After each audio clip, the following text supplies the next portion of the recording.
Bueno, mis amigos, de nuevo con Ecos de la Ciencia, despertando curiosidad. Estamos ahora con nuestro invitado especial del día de hoy, que es pues el doctor Juan Martínez Ló, abogado de la Universidad Laica Vicente Rocafuerte.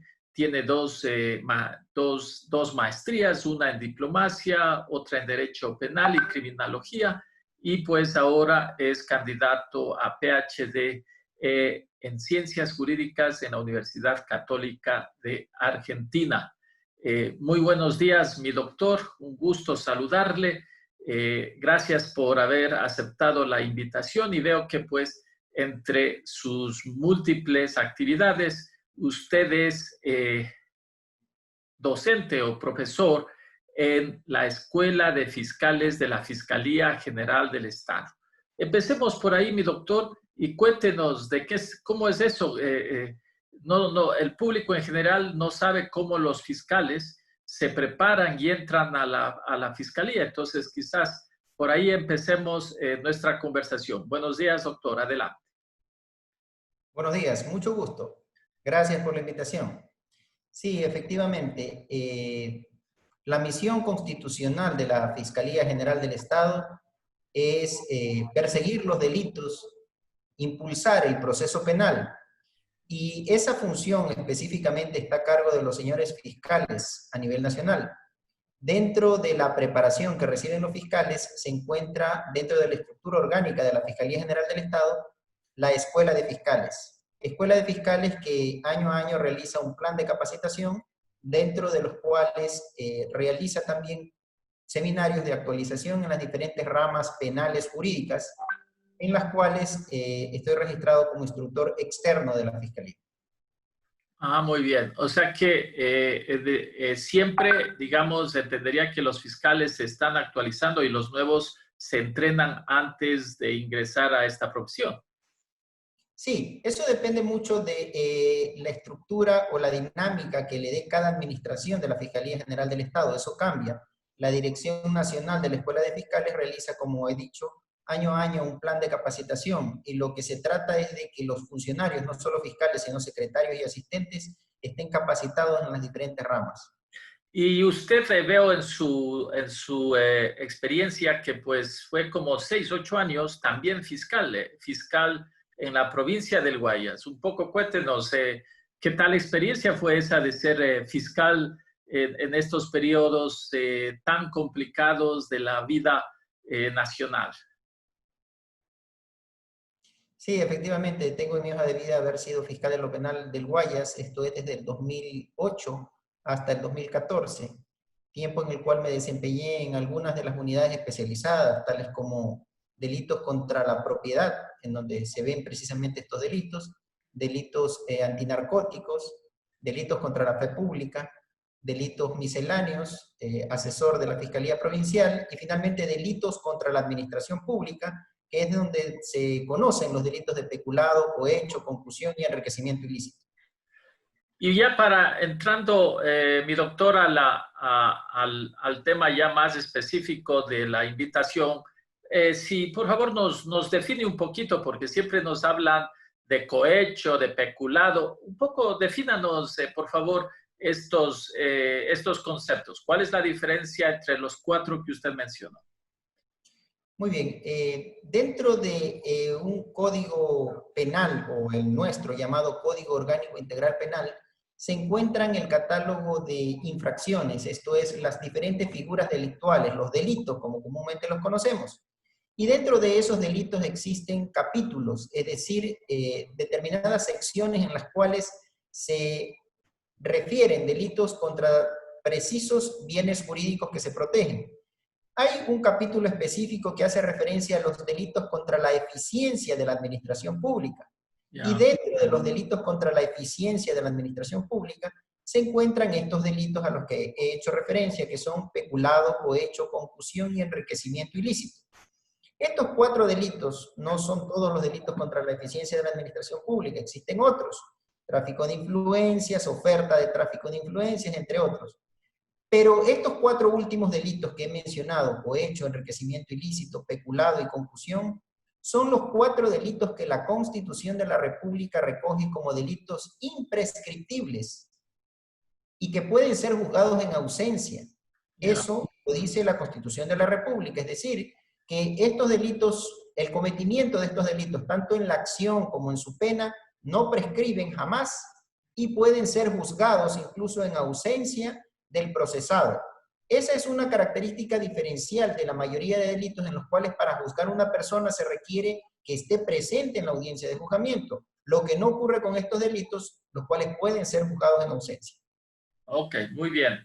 Mi doctor, a ver, entrando ya al tema, como usted conoce y todos, toda nuestra audiencia está mirando día a día todas estas denuncias, son diarias las denuncias de corrupción en el país y a la vez en los medios nacionales, también varios representantes de distintas entidades del Estado han salido indicando de que pues para mejorar este tema de disminuir primero los delitos de corrupción y segundo para realmente ser ejemplizador en las penas. Hemos visto al Contralor, hemos visto a la directora del CERCOP, hemos visto también en la parte en el gobierno indicando de que está una ley en marcha para aumentar penas por delitos en emergencia. También hemos visto en la Fiscalía. Un poco, doctor, cuéntenos a su parecer, ¿qué es lo que se requiere o cuáles son, digamos, las acciones de corto plazo para que estos casos de corrupción disminuyan y que a su vez aquellos que lo cometan realmente tengan penas ejemplares? Bien, la corrupción es un mal que azota a las sociedades a nivel mundial. Y lamentablemente no es un mal nuevo, es algo que ha venido ya con una trascendencia histórica y que incluso a nivel de Naciones Unidas ha sido tratado, a nivel interamericano. Se han elaborado convenciones o instrumentos internacionales en los cuales se ha buscado una forma de sancionar estas prácticas de corrupción. Y estas prácticas de corrupción va un poco desde el aspecto sociológico incluso. Y a nivel del derecho penal tenemos una ciencia que es la criminología. Y esta criminología es la que se encarga del estudio del fenómeno delictual, del fenómeno criminógeno dentro de las sociedades. Y llego a este punto porque, si bien es cierto, las leyes ayudan, no son las leyes ni el endurecimiento de las penas lo que va a contribuir a disminuir o a erradicar la corrupción. La corrupción debe ser enfocada desde el punto de vista social, es decir, desde el punto de vista individual de la conciencia al momento de aceptar, al momento de ejercer una función pública, porque quien acepta una función pública, en primer lugar, debe de tener una vocación para hacerlo. Y esa vocación de servicio debe de llevar consigo una transparencia y una ética que debe ser demostrada en todos sus actos. Es por eso que a nivel internacional, por más que hagamos una erradicación, un endurecimiento de las penas, se ha demostrado que esto no erradica el tema de la corrupción. Pero es deber de los gobiernos y es deber de las sociedades poder establecer en los catálogos de delitos estas figuras delictuales para poder ir avanzando con esta dinámica y poder, de alguna forma, que este aspecto de las penas sean disuasivas para el cometimiento. A nivel del Ecuador vemos que a través de la historia el tema del peculado ha sufrido algunas variaciones. Incluso en algún momento de nuestra legislación se incluyó el peculado bancario dentro de la figura del peculado, y todo esto se acarreó luego de aquellas prácticas desleales con algunas instituciones bancarias que conllevó a la quiebra y a la debacle financiera que trajo tanto dolor a nuestra sociedad a través del feriado bancario, de los congelamientos de depósitos. Es por eso que en la actualidad se ensayan nuevas reformas para poder establecer este endurecimiento de penas o establecer nuevas figuras. Lo que sí se requiere, o sí se requeriría, es un mayor control desde las fases precontractuales en estas adquisiciones de compras públicas en emergencias, que entiendo es la parte medular de esta entrevista. Esas adquisiciones o esas compras deben de estar vigiladas y deben de tener el suficiente control por parte del CERCOP. Deben de estar reglamentadas en cuanto a declaratoria de emergencia, ya que esta declaratoria de emergencia debe ser específica para casos que realmente lo ameritan, y que esas contrataciones, ya sea adquisición de bienes, obras o servicios, deban de ser coherentes o deban de tener una relación estrecha con la declaratoria de emergencia. Eso es lo que se sugiere. Entonces, ahora, pero quizás sí. ahí le interrupto, doctor. Eso escuchábamos de la directora de CERCOP, que ha preparado una propuesta de ley y ha ingresado a la Asamblea, justamente tratando un poco de transparentar este tipo de procesos licitatorios durante emergencias. Sí, hemos visto en el proyecto de ley al que se refiere, es enviado el 24 de mayo del 2020 y contiene dos aspectos fundamentales. En primer lugar, una propuesta de ley de reforma al Código Orgánico Integral Penal. Y esta propuesta de reforma al Código Orgánico Integral Penal establece fundamentalmente una nueva figura delictual llamada elusión de procedimientos precontractuales y contractuales de emergencia. Es decir, esta figura trae o se configura en el sentido de que el servidor de una institución del Estado, haciendo uso de una declaratoria de emergencia contenida en una legislación, evada los procedimientos pertinentes de contratación para desarrollar procesos de contratación de modo arbitrario, en provecho propio o en beneficio, cuando esa declaratoria se genere en hechos que no sean una situación de emergencia, de que haya una emergencia con criterios de mejores precios, de mejores propuestas, y se deben realizar sobre bienes o servicios que tengan una relación directa y objetiva con la emergencia, como le hemos dicho. Y esa nueva figura delictual de elusión o evasión de procedimientos precontractuales, lo que persigue es endurecer las sanciones, porque las penas van en una gradación de acuerdo a la cuantía de la contratación. Es decir, cuando la contratación es igual o menor a $10,000, la pena privativa de libertad será de 6 meses a 1 año. Cuando es entre $10,000 a $30,000, será de 1 a 3 años. Cuando es entre 30,000 a 50,000, de 3 a 6 años. De 50,000 a 70,000, de 6 a 10 años. De 70,000 a 15 años. Y aquellas mayores a 250,000, la pena privativa de libertad será de 20 a 25 años. Es decir, que a través del endurecimiento de penas se trata de controlar este tema, que lamentablemente lo hemos visto en esta emergencia del COVID. Se han aperturado algunas investigaciones referentes a estos temas, pero que si esta ley se aprueba, no tendría efecto retroactivo. Es decir, que esas investigaciones que se abrieron por la emergencia del COVID tendrían que ser tramitadas con la ley vigente a este momento. Ok. Y otra de las quejas que se escucha en las redes y en los medios de comunicación es que hay muchos allanamientos. Bueno, o quizás pasemos un poquito del CERCOP a la Fiscalía. Y lo que se escucha o lo que se mira en las redes, en los medios de comunicación, es que hay muchos allanamientos, pero no hay presos. En otras palabras, parecería que pues la Fiscalía le toma muchísimo tiempo en investigar y mientras eso ocurre, los sospechosos logran escapar y a la final la población en general está muy molesta porque pues están muchas denuncias y parecería ser que siempre los culpables de estos delitos evaden y pueden escapar. ¿Cómo puede mejorarse eso? Porque, por otro lado, se escucha, por ejemplo, de la Fiscalía en Perú, que apenas hay un delito, a cualquier sospechoso que se identifique, inmediatamente es apresado para la investigación previa. Entonces, ¿cómo puede esto mejorar en el Ecuador? ¿Qué es lo que está pasando en la Fiscalía? Bueno, cada funcionario responde por sus actos de acuerdo a la investigación que realiza. La Fiscalía es un organismo autónomo y aunque no le podría dar detalles precisos de cada uno de los procesos, porque no estoy inmiscuido en ellos, estas investigaciones deben de llevar un debido proceso, es decir, deben de llevar una garantía para los procesados y dentro de esas garantías de los procesados está la presunción de inocencia. Una presunción de inocencia que va hasta el final, es decir, hasta cuando existe una sentencia condenatoria ejecutoriada.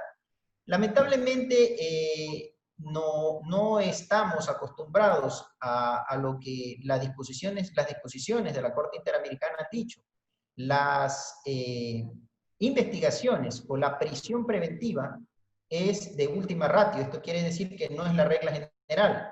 Una persona que aún tiene sentencia condenatoria bien puede defenderse en libertad dependiendo de los factores. Pero ahí tenemos algo que hace un poco de contrapeso, que es el peligro de fuga. Y cuando existe realmente ese peligro de fuga, sí debe de pedirse de parte de la Fiscalía la prisión preventiva. Ahora, cuando recién se estructura una investigación y se hacen estos allanamientos, es lógico que se tiene una información previa que es manejada por parte de la policía, de los agentes investigadores, y que podría conllevar, dependiendo de cada caso, en que el fiscal de la causa, a la par que pide la orden de allanamiento, pida la detención para fines investigativos de las personas o sospechosos que tengan relación con esto, en cuyo caso sí se lograrían las aprehensiones haciéndolo en esa forma, pero como repito, para ello se requiere tener los elementos necesarios para que el fiscal le pida al juez la prisión preventiva, ya que el fiscal no ordena, la fiscalía no ordena prisiones preventivas, ni ordena detenciones para fines investigativos. La fiscalía hace la solicitud y quienes lo ordenan son los jueces, dependiendo del fuero que tengan las personas sospechosas. Es decir, que para que la fiscalía haga la petición de detención para fines investigativos, se requiere los suficientes elementos de convicción para que esto pueda ser así. Y entiendo que antes de los allanamientos no tienen aún esos elementos, podría ser esa entonces la razón por la cual aún no hay detenidos, pero estas investigaciones no pueden estancarse, deben avanzar, porque inmediatamente a los allanamientos debe proseguir un exhaustivo análisis de lo que se recabó, de los elementos de convicción, de documentos, de aspectos informáticos, electrónicos, de archivos, de dinero en efectivo, de todo lo que lleve al nexo de una prueba, incluso elementos de prueba indiciaria que más adelante puede servir para el juicio, y que con ello sería un elemento suficiente para pedir una prisión preventiva. Otra de los aspectos que hemos escuchado en los medios es que parte del problema parecería ser que hay tantas denuncias, denuncias diarias. Si nos fijamos en las últimas semanas, es una diaria, aproximadamente nueva.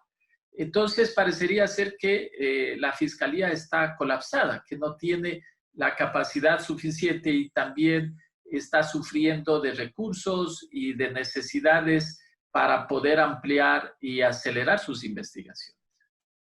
Desde luego, y es precisamente ahí donde entra el recurso humano, porque un poco esta emergencia, estas limitaciones humanas que han existido para la movilidad, impiden que la totalidad de los recursos públicos, los recursos humanos, el talento humano de los funcionarios pueda movilizarse a nivel nacional con todas sus prerrogativas para poder hacer una investigación.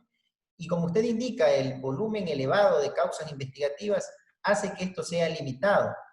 Pero lo que se requeriría en ese caso es darle un poco más de recursos o presupuestos para que se puedan establecer mayor cantidad de funcionarios dedicados a estas actividades o a estas investigaciones.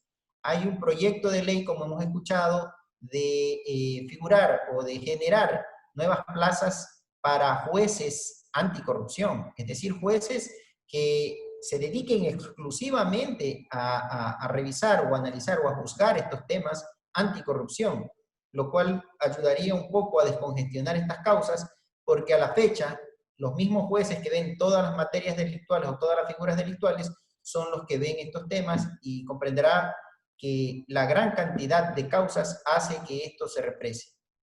Bueno, ese era mi siguiente punto, moviéndome un poquito del lado de la fiscalía era al tema de los jueces. El problema es que, claro, la parte, el otro tema es que también el número de jueces parece que no es suficiente y todos estos trámites, todos estos procesos están como que no caminan, no se suspenden por la cantidad que tiene que los jueces resolver. Y entonces, como usted dice, de pronto el establecer solamente jueces para corrupción podría ayudar. Sí, desde luego. Como en todas las ciencias, como en todos los órdenes del conocimiento humano, por ejemplo en la medicina, en materia jurídica se requiere la especialidad y en algunos casos la subespecialidad. Esto es, fiscales y jueces especializados en poder conllevar una investigación, obviamente con la ayuda incluso de la policía del Sistema Nacional Investigativo, de personal capacitado en investigar este tipo de delitos, ya que estos delitos contra la administración pública y el estar dentro de los denominados delitos de cuello blanco tienen connotaciones especiales por las cuales se requieren técnicas de investigación que muchas veces no son igualmente de aplicables que en otro tipo de delitos. Entonces, esta especialidad en la preparación y en la capacitación son importantísimas al momento de llevar a juicio una investigación. Caso contrario, podría desgastarse esos recursos, llegar a juzgamiento y por una deficiente técnica investigativa caerse esa investigación, conllevar a nulidades y echar a perder una investigación que a la larga va a generar una impunidad, que es lo que la sociedad no requiere. Por ello, la especialidad y la preparación y capacitación de los funcionarios que lleven este tipo de investigaciones es muy importante dentro de este análisis. Ahora, pasando a otro tema, hablemos de los denunciantes. Me parece que, no sé, es mi impresión, de que antes había mucho miedo para denunciar delitos, es decir, de personas externas o quizás empleados dentro de la función pública que estaban mirando que otros estaban cometiendo delitos y no lo decían, se quedaban callados por miedo a perder su puesto o por miedo a represalias. Pero parece que ahora este tema de denuncias ya es más fácil o hay mayor incentivo para los denunciantes hacerlo sin tener que sufrir problemas propios. ¿Es una percepción real o qué es lo que sucede, mi doctor? En el asunto, sí, efectivamente esa percepción ha cambiado y entiendo y entendería yo que es por cuanto el sistema de compras públicas se ha hecho ahora con una mayor transparencia. Esto es que usted entra al portal de compras públicas y verifica estas contrataciones, todo este proceso contractual, precontractual, los contratos están subidos en la página del Sistema Nacional de Contratación Pública. Usted ve ahí los precios y eso es precisamente lo que ha permitido corroborar o confrontar los precios de mercado con los precios de adquisición y lo que ha hecho que se ponga en evidencia estas presuntas irregularidades que generan estas investigaciones. Eso ha ayudado muchísimo, esa transparencia, y eso es lo que va a ayudar en mayor forma a establecer o a perseguir estos delitos. Uno de los aspectos fundamentales en los que tiene que trabajar el CERCOP es en la transparencia de las contrataciones, en obligar en que las autoridades inmediatamente suban a la red la documentación que haga referencia a estos procesos precontractuales y contractuales bajo pena de sanción de no hacerlo. Esta transparencia o esta obligatoriedad de la transparencia va a hacer que la denuncia pública se genere en mayor cantidad para perseguir estos delitos.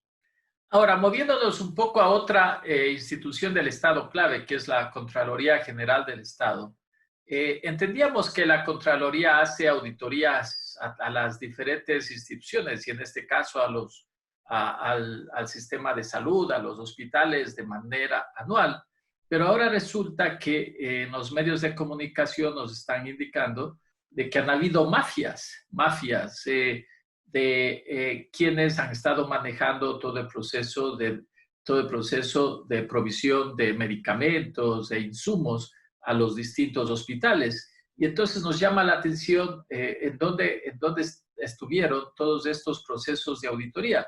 Y a la vez, ahora también de las declaraciones del Contralor indica que tiene también una reforma de la Contraloría para que esta situación mejore. ¿De qué se trata esto, doctor? Hasta hace algunos años, la Contraloría y la Procuraduría General del Estado emitían informes previos a la contratación, es decir, que una institución pública no podía realizar un contrato si antes no había un informe favorable de la Contraloría y de la Procuraduría General del Estado. Esto cambió y la Contraloría únicamente ingresaba o ingresa a hacer sus auditorías gubernamentales, sus exámenes especiales, posterior a la contratación, es decir, que había que esperar que inicie la contratación o de que ya se esté ejecutando o de que ya el proceso esté en marcha o en unos casos concluido para que la Contraloría pueda en ese momento realizar sus auditorías. Entonces, ese cambio hace que muchas de las veces ya el tema esté consumado cuando la Contraloría lo detecta. Y es precisamente, o sería importante precisamente esa una de las reformas, porque se trata a nivel de delincuencia organizada, como usted bien lo ha dicho. Estas redes o estas mafias tienen una estructura delincuencial plenamente organizada en cada una de sus fases. Muchas de las veces, de parte de la misma institución pública, de parte de servidores públicos, sale la información privilegiada para que antes de que se llame a la contratación, ya quienes están en contubernio tengan preparada la documentación y las condiciones con un margen muy estrecho de tiempo para que nadie más pueda cumplir esas condiciones y de esa manera esa información privilegiada la cumpla quienes previamente se han concertado para cometer este delito entre servidores públicos y los externos proveedores. Esto quiere decir que estas mafias actúan a nivel de delincuencia organizada con varios estamentos. No le extraña entonces que incluso estén enquistadas estas mafias en varias de las instituciones que deben intervenir en el proceso y en el control posterior de ello. Es por eso que la reforma en este punto debe de ser radical.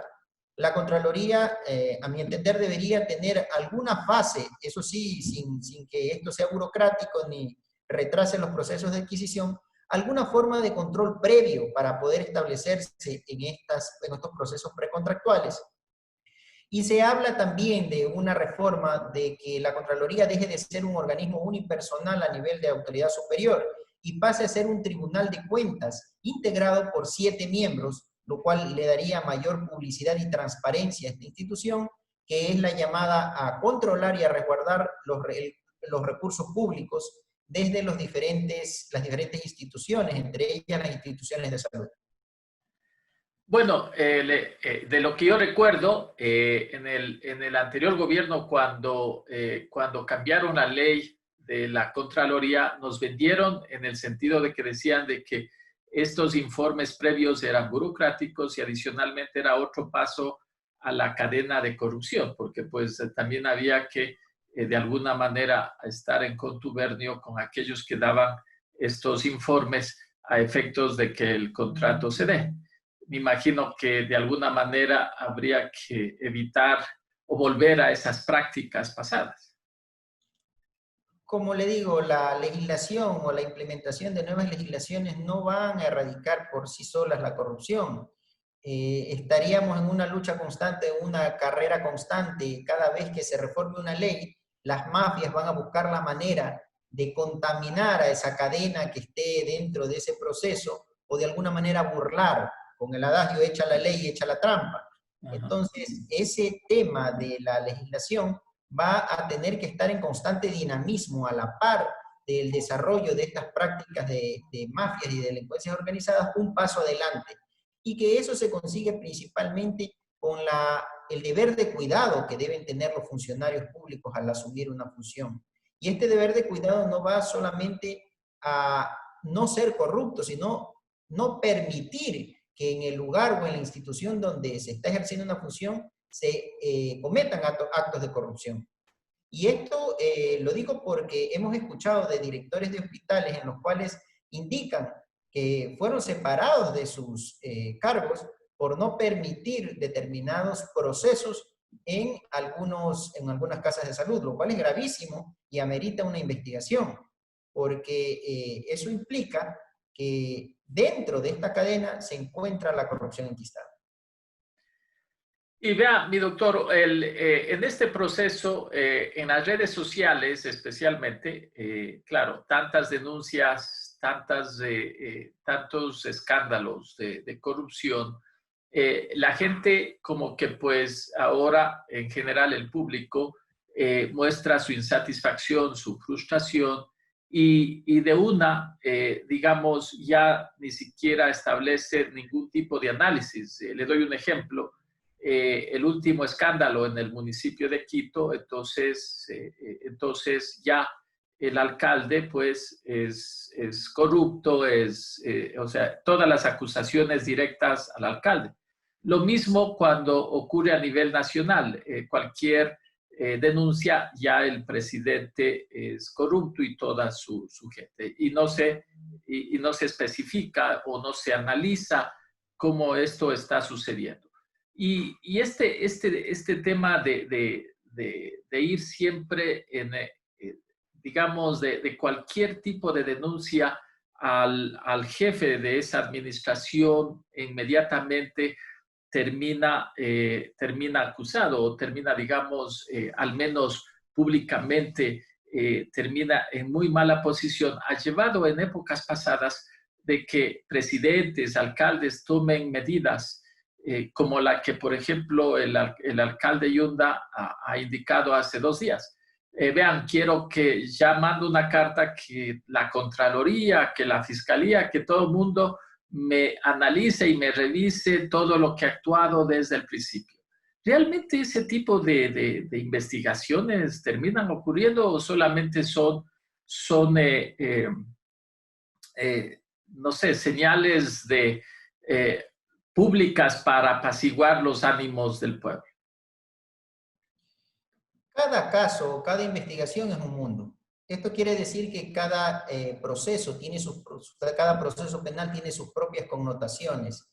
Y es comprensible la inconformidad o la indignación ciudadana por este tipo de prácticas corruptas que se han venido dando en las casas de salud, pero eso a la luz del derecho, es decir, ya dentro del campo de los juristas, no puede generalizarse o adelantarse un criterio sin antes establecerse responsabilidades. Y ese debido proceso hace que dentro de la investigación o dentro de estas pruebas que posteriormente en la etapa de juicio se presenten, quede fehacientemente establecido de que una persona ha cometido esta figura. Hablando puntualmente del peculado en el Ecuador, el peculado es eminentemente doloso, es decir, que debe de establecerse el designio de haber hecho esta disposición arbitraria o haber cometido este delito, y eso muchas de las veces es muy difícil de probar de acuerdo a las características de estas infracciones. Por ello es que se deben de tener suficientes elementos de juicio y no podemos generalizar y decir que en todos los casos la cabeza o la autoridad principal es responsable o sabía lo que hacían sus subalternos, porque no es así. Cada caso va a depender de cómo se dieron los hechos, de qué niveles de autorizaciones había, de qué niveles de delegaciones había, de cómo se dieron los estudios previos o de qué grado de vinculación habría entre el proveedor y los contratantes. Entonces, generalizar o hacer unos juicios de valor anticipadamente es algo en que, como le digo, lo que lo justifica es la indignación ciudadana, pero ya a la luz del derecho es un poco más complejo realizar esos juicios de valor. Y, cuénteme, doctor, usted como estudioso del tema y pues después de haber estudiado bastante y pues hasta ahora, y ahora entiendo que pues está terminando su doctorado, cuéntenos desde su punto de vista, ¿qué otras cosas o qué es lo que deberíamos hacer para disminuir estos, adicionalmente de todo lo que hemos conversado, para que pues los niveles de corrupción disminuyan o quizás el incentivo a realizar estos actos dolosos se dé? El tema parte desde una preparación ética en la sociedad. Esa preparación ética que debe ir con el mensaje de que el servidor público o la persona que va a cumplir una función no lo hace para enriquecerse, que lo hace para cumplir efectivamente con una vocación de servicio hacia los demás. Y eso es una de las cuestiones que a lo largo de la historia ha venido dando o produciendo este fruto de corrupción, porque los cargos públicos han sido producto de favoritismos políticos, de pagos en cuestiones de militancia política, y muchas de las veces no existe la suficiente capacidad para ocupar esos cargos y la suficiente preparación. Entonces, esa preparación ética desde las escuelas, desde los colegios, y esa función de mérito para realmente ocupar un cargo, es lo que primero se debe dar para la función pública. Luego de ello están los controles por parte de la Contraloría, la transparencia en este tipo de contrataciones, y mirar un poco también a la libre empresa, porque no nos olvidemos que el tema no pasa únicamente por el ánimo de corrupción del funcionario público, sino también de las denominadas empresas o proveedores particulares que también son los que coadyuvan a la consumación de estos delitos. Entonces, allá también debe estar la mirada para ejercer mayores controles y transparencias en este tipo de empresas o personas que se dedican a la provisión de estos insumos.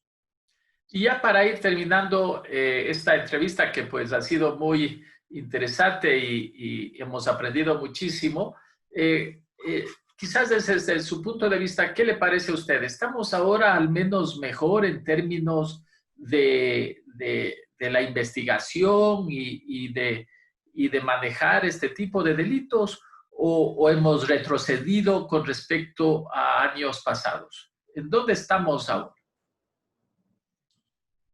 Personalmente, con la preparación académica que modestamente hemos adquirido, consideramos que la creación de nuevas figuras delictuales no es la solución. Las herramientas jurídicas existen dentro de las figuras delictuales que ya existen en nuestra legislación. Bien pueden ser encuadradas estas conductas que actualmente se están dando. Es decir, crear nuevas figuras no va a contribuir al tema, sino fortalecer la investigación. Y fortalecer la investigación va de la mano con lo que acabo de mencionar hace un momento, es la especialidad de los investigadores, es la preparación o la capacitación que se pueda tener. Y una total independencia de funciones, en el sentido de una separación de la justicia con la política, que es lo que verdaderamente va a producir frutos. Y esto conjuntamente con lo que he mencionado de la especialidad en quienes investigan y en quienes juzgan. Es decir, que fiscales, investigadores policiales y jueces deben de tener la suficiente capacitación y ética para poder juzgar este tipo de delitos, para poder tener éxitos y poder tener resultados de sentencias condenatorias. Y esas sentencias condenatorias que conlleven a la verdadera recuperación de los perjuicios, y no se quede únicamente en una sentencia de una persona ausente, en el sentido de tener la sentencia, no tener a quien cumpla la pena y tampoco tener la recuperación de los recursos, que es lo que le interesa al erario público. Bueno, mi doctor, muchas gracias por sus respuestas. Le agradecemos desde nuestro programa Ecos de la Ciencia haber participado y pues haber contestado nuestras inquietudes. No sé si unas últimas palabras para ya pues terminar esta entrevista. Sí, felicitar la iniciativa ciudadana de parte de Ecos de la Ciencia para poder abordar estos temas, porque precisamente la sociedad demanda una mayor inclusión dentro de estos procesos o de estos temas que hacen que la sociedad se sienta representada, informada, porque la adecuada información y el adecuado abordaje de estos temas hacen que la ciudadanía entienda y capte y de esa forma exija resultados en este tipo de investigaciones, porque a la larga es la ciudadanía la que a través de sus impuestos paga y se siente burlada al no ver retribuido esos impuestos en servicios, sino por el contrario, en que son dilapidados y abusados de parte de personas inescrupulosas.